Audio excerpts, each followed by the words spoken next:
या गोष्टीकडे प्राधान्याने आपल्या शेतकरी बांधवांनी लक्ष दिलं पाहिजे मला असं वाटतं. कारण जुलै ऑगस्ट सप्टेंबर पर्यंत तरी पावसाची शक्यता कमी जास्त आहे.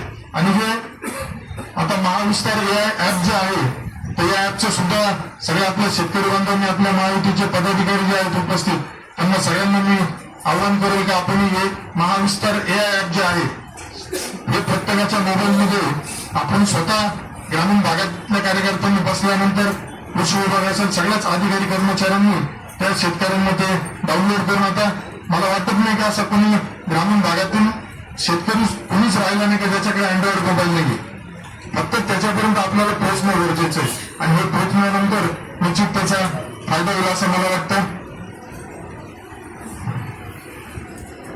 आता त्या बाबतीत शेतकऱ्यांच्या बाबतीत आता मुख्यमंत्री साहेब उपमुख्यमंत्री आदरणीय एकनाथजी शिंदे साहेब पालकमंत्री आपले नंबर राधाकृष्ण विखे पाटील साहेब हे सारखे आपल्याकडून आढावा घेत असतात आणि आम्ही सुद्धा त्या दृष्टीने त्यांना हे करत असतो. आता या बाबतीत कृषी विभागाने दरवर्षी प्रत्येक आढाव्याला याच सूचना येत असतात.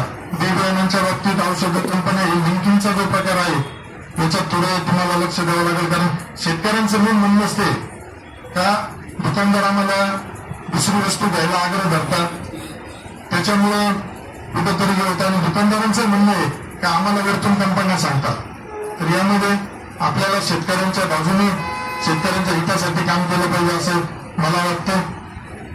कोणत्याही परिस्थितीत काळाबाजार होणार नाही याची खबरदारी सगळ्यांनी घ्या आणि उन्हामध्ये जेव्हा सूर्य वाटप होतं तर दुकानदारांना सांगून काही त्याच्यामध्ये टोकन सिस्टीम किंवा काही गोष्टी करता आल्या तर बघा. नाही तर लोक 4-4-5-5 तास त्या दुकानाच्या बाहेर लाईनीत उभं राहतात कारण तो वेळ कमी असतो. त्यामुळे त्या बाबतीत सुद्धा तुम्ही काळजी घ्यावा असं मला वाटतं. बँकांच्या बाबतीत सुद्धा शेतकऱ्यांना पीक कर्ज देताना कुठे अडचणी येत असेल तर त्या अडचणी कृषी अधिकारी असेल प्रांताधिकारी तहसीलदार किंवा आमच्यापर्यंत आपण कळवल्यास निश्चित आम्ही त्या बँकांना सूचना करू तर कुठल्याही प्रकारे शेतकऱ्यांना पीक कर्ज घेताना अडवणूक होणार नाही यासाठी आपल्याला प्रयत्न करायचा आहे.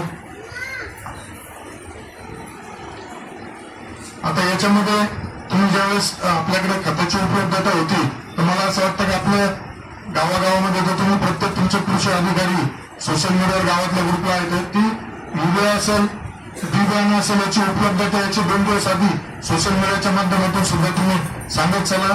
जे नकली बियाणं खतं येत आहे याच्यावरती कारवाई झाली पाहिजे. म्हणजे कारवाई करताना आपल्याला अजिबात त्याच्यामध्ये कुठलाही राजकीय दबावला कोणी बळी जाऊ नये अशी माझी आपल्याला राहील. शेतकऱ्यांना मार्गदर्शन शिबिर सुद्धा आता मॅडमने सांगितलं सुरू झाले आहेत त्यामुळे ते सुरू करा. कृत्रिम टंचाई एक प्रकार हा आपल्या संगमनेरमध्ये जरा जास्त होतो.